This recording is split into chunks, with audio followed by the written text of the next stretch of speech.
Echo and Narcissus. The Greek myth. On Mount Olympus, the home of the gods, Zeus and Hera were having a very heated conversation about one of their four sprites or fairies. Those are beings that aren't nearly as powerful as gods, but have more powers than the average human. Oh. I can't stand it anymore. Something has got to be done. Well, have you tried talking to her about it? Talk to her. That's the whole problem. I can't even get a word in edgewise when she's around. She doesn't give me a chance to talk to myself. Would you like me to have a word with me? It won't work. I've tried everything. I'm afraid that I'm going to lose my temper, and you know what that means. Now, I know what you're thinking. Don't even think about using one of my thunderbolts. We've got to settle this peacefully.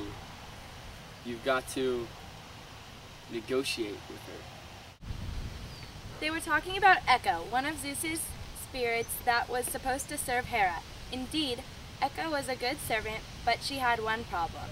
She couldn't stop talking. Listen, did you hear who was turned into a tree? Well, the water spirits told me about it. Do you know the babbling brook? She knows everything, almost as much as Zeus himself. She talked to Hera about everything. The other sprites, the gods, the silly things that mortals did or didn't do. Excuse me, Echo, can I interrupt? Excuse me! Oh, my queen, did you want me to say something? Well, it's about your talking. You know, I hate to say this, but you do go on and on sometimes. Do I? I guess I do. You know, my mother always said the same thing to me. Echo, my daughter, you do go on, she said. But she could talk herself, let me tell you. Once when I was just a tiny sprite. This is hopeless. Hera put up with the long-winded chatter for a long time, but one day her patience ran out. Where's my husband? Where's Zeus? There's an emergency about to happen and I can't find him. He better not be lazing around. Has anybody seen him? I've seen him. I was afraid of that. Echo had seen her boss, in fact, flirting with some of her other fellow sprites. She knew she couldn't let his wife know that. So she kept chattering away with Hera to give time for Zeus to break away. He was just here a minute ago. Everybody has to take a break and relax now and again, even if Zeus is supposed to be on duty at all times. Why, just tell me where. I had a cousin who was so serious all the time that he made himself sick. Let me tell you. Enough. I can't take it. Silence. Why, Queen? I didn't know. I've got to put a stop on your babbling. Hera raised her hand and made this decree. I have a lot of money.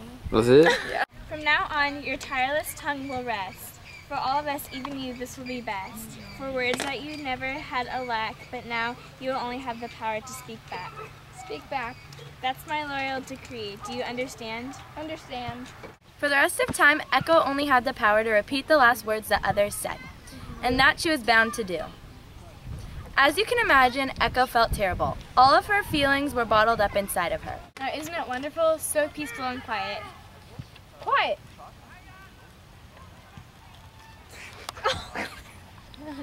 When she wasn't serving Hera, Echo began to wander alone in the woods. One day, she saw a handsome man taking a hike. Echo's mood lifted immediately. This young man happened to be Narcissus. He was out looking for someone who was good enough to deserve his love. When he was a child, his mother had asked a fortune teller if her boy would have a long life. Perhaps, the prophet said, if he ever knows himself. It's a shame that the world is just so full of, how can I say this kindly, average people. It's just impossible to find anyone who comes near my exacting standards. Narcissus had been told by so many people that he was good-looking that he was interested in mainly one person, himself. But when Echo saw him, she fell hopelessly in love. She followed closely behind him as he wandered in the woods, but she was careful not to reveal herself. And, of course, she wanted to say something to this young man, but she had to wait for him to speak first. When Narcissus thought he saw something moving in a tree's shadow, he called out Echo and got her chance. Well, show yourself. Show yourself. Please come out of hiding. I want to meet you. Meet you. I'm going to leave unless you come out right now. Right now. As she said those words, she got up her courage and came out from behind that tree where she was hiding. She ran up to Narcissus and tried to hug him. Do my shadow. No, stop. I'm not interested in dating a forest sprite. As a matter of fact, I'd rather die than be in love with you. In love with you. Oh, please, just leave me alone. Alone. Stop. With that, Narcissus ran away, leaving Echo all alone. She was so upset that she went into a cave to collect her thoughts and have a good cry. That's why they say you can hear Echo's voice even to this day in caves all around the world. Although Echo had a broken heart, she never lost her love for the handsome Narcissus. But a goddess observing this scene didn't feel so kindly towards Narcissus. This was Nemesis, the goddess of payback, forms of justice. She was the only one who's famous for settling scores. It's about time that Narcissus had a taste of his own medicine. I'll see to it that he falls in love with someone who always will be outside of his reach. So it happened that Narcissus continued his search for someone worthy to be his mate, but he found it to be a very hard search. It's tiring being perfect and looking for a perfect companion. I've got to rest and take a drink of water. The young man sat down by a beautiful pool and leaned over to take a drink from the clear blue water. Now this fellow will get what he deserves. As Narcissus bent over, he saw his own reflection in the pool.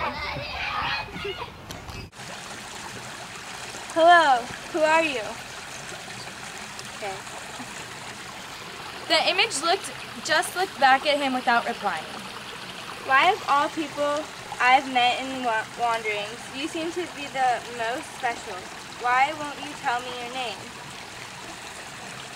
The reflection just looked back in watery silence. I feel terrible. Something's coming over me that I've never known before. I feel rejected. With that, Narcissus started to feel very, very sorry for himself. A few tears rolled down his cheeks, dropped into the pond, and landed on his reflection. The ripples caused the image to break up and vanish. No, please don't go away. Stay, I beg you.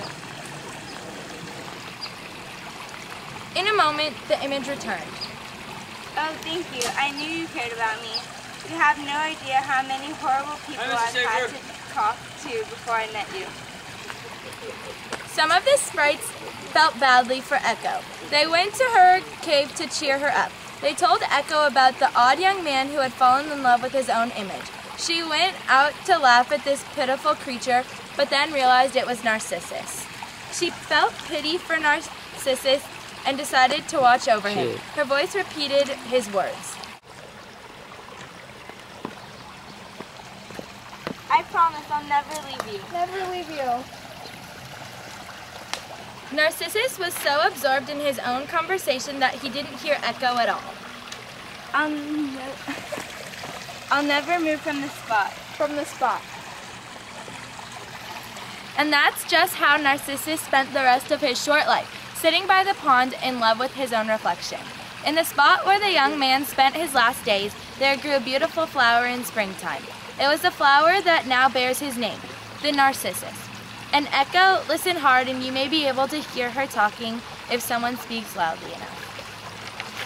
The end. The end. The end. The end.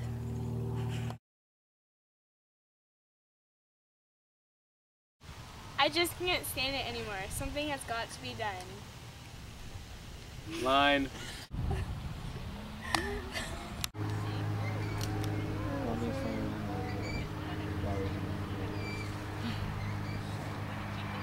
Just so full of, how can I put this? Kindly, average people. It just, can you start over? Yeah. Nah. Alright, are you ready? Touchdown. Yeah, I'm ready. Well, show yourself. Oh!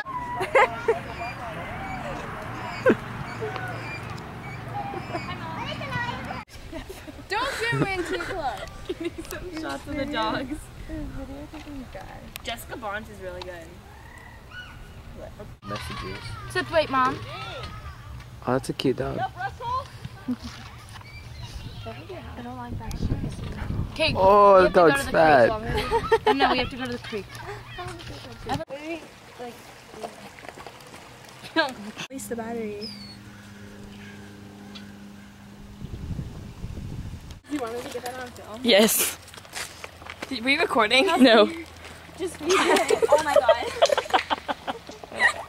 Got it.